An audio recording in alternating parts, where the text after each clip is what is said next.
Y entonces se inicia un proceso muy complicado y vienen las elecciones de 1913.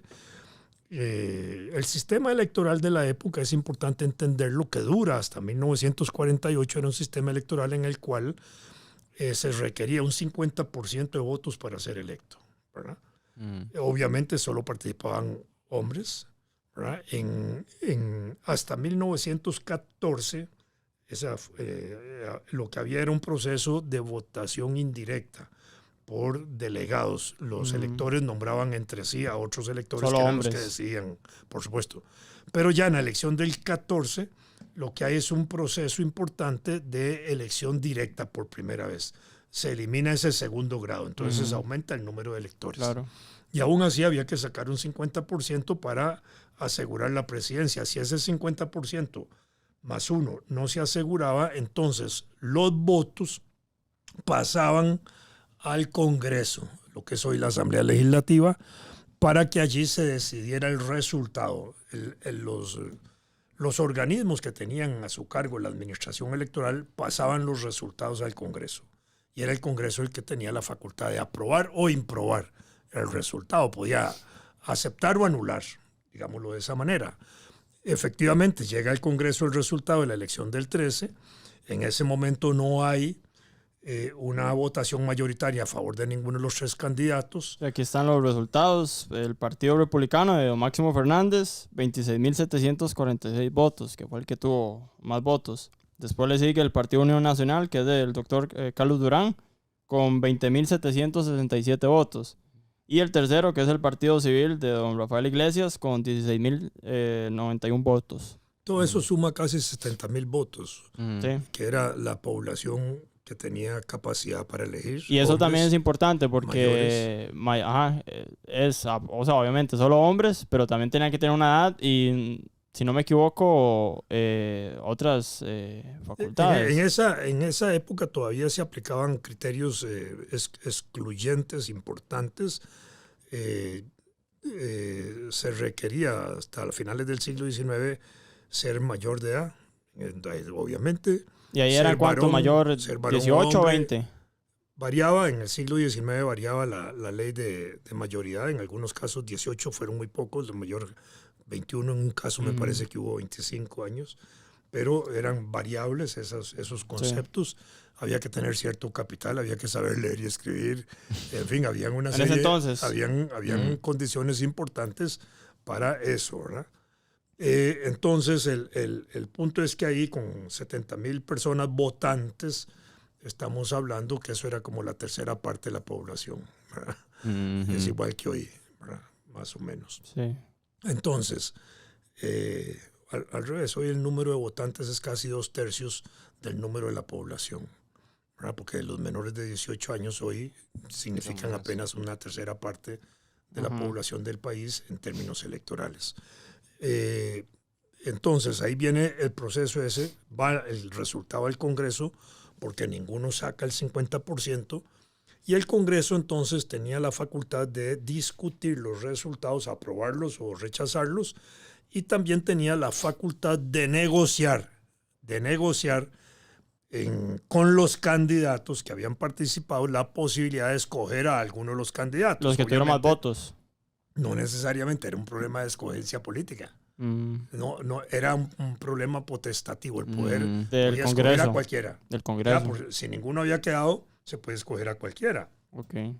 Alfredo González es el segundo designado a la presidencia en ese momento, ¿verdad? Está nominado. Entonces viene la elección, no se ponen de acuerdo para nombrar a uno de los que habían participado en la elección, se retira uno y no pasa nada, no hay acuerdo, se retira el otro y tampoco, y con el tercero, que era Rafael Iglesias, el que quedaba ya a cargo, era el que tenía menos apoyo parlamentario, y entonces de esos tres candidatos no escogen a ninguno. Frente a esa situación, ¿qué facultad tenía el Congreso?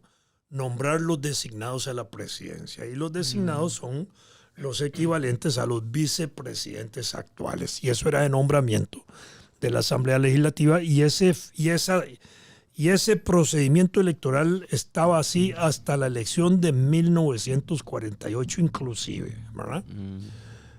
Por eso cuando se anula la elección de 1948, el proceso que siguiera es igual al Congreso. El Congreso anula la elección. Lo que debió haber seguido ahí era una negociación entre Calderón y Otilio para ver cuál de ellos quedaba. ¿Verdad? Y como eso no se produce, debió haberse ido a una selección de designados y nombrar a uno igual que en el 13.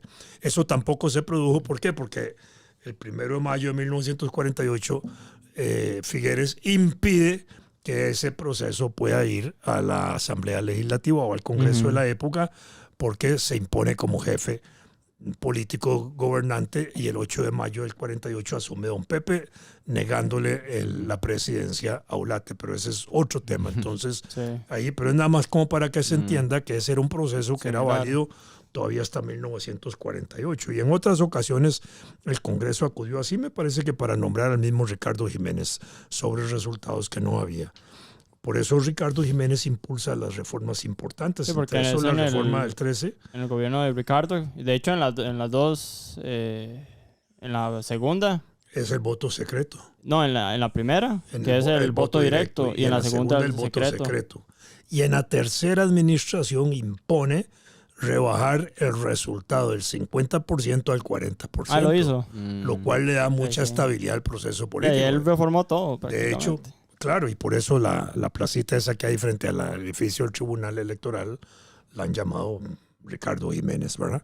Sí. Entonces, porque fue un hombre interesante. Yo creo que él pudo haber llegado a establecer el reconocimiento de voto de la mujer. No sé por qué no lo llevó. Porque yo creo que él lo apoyaba. En esos días se discutía eso, y en la Asamblea Constituyente se discutió eso, pero eso no se aprobó. Y venía eso incluso desde la época de 1890, cuando el presidente José Joaquín Rodríguez había hablado de reconocer el voto a la mujer. Sin embargo, dicho por un presidente, tampoco se pudo hacer. Pero bueno, ya había, digamos, una tendencia para eso, y ya empezaban a ver los movimientos sufragistas del sufragio de la mujer para finales del siglo XIX en Europa y en Estados Unidos, y empezaba a repercutir eso aquí, por supuesto. Claro. Entonces, eso iba así. Entonces, va el Congreso, y el Congreso no hay acuerdo entre los candidatos, quedan eliminados, y nombran al segundo designado a la presidencia, y nombrado el primero, segundo y tercero, nombrados los designados, llaman a ejercer la presidencia a uno de ellos. ¿Eso lo podía hacer el Congreso? Sí, lo podía hacer el Congreso. Por eso es que Alfredo González Flores entra. Algunos historiadores en alguna época dijeron que eso era como un golpe de Estado. No, no era un golpe de Estado, era un mecanismo legal que tenía establecido, constitucional. Es decir, un mecanismo válido para, porque ya los seleccionar. Los otros dos que tenían más votos salieron, Máximo Fernández y el doctor Durán. Sí. Y Rafael Iglesias quedó solo ahí. El doctor, no podía hacer nada. El doctor Durán ya había gobernado un breve plazo, allá por 1889. ¿Y se sabe, Costa Rica. ¿Se sabe por qué llaman a Alfredo González Flores? ¿Por qué no alguno de los otros dos? Eso fue porque querían controlarlo, ¿no? Era un personaje que tenía apoyo del Partido Republicano y de los republicanos dominantes en esa época. Y era el que tenía más consenso para ser llamado a ejercer la ahí él tuvo mucho que ver Federico Tinoco. Y Máximo Fernández también, sí, por supuesto. O sea, de lo que he leído, dicen que Federico Tinoco y Máximo influyeron mucho para elegir a Alfredo González Flores, porque lo veían como alguien que podían ellos manipular. Lo creían que lo iban a manejar. Tal vez era joven. Por joven, claro. Sí. Pero no, le salió, ¿verdad? El tiro por la culata.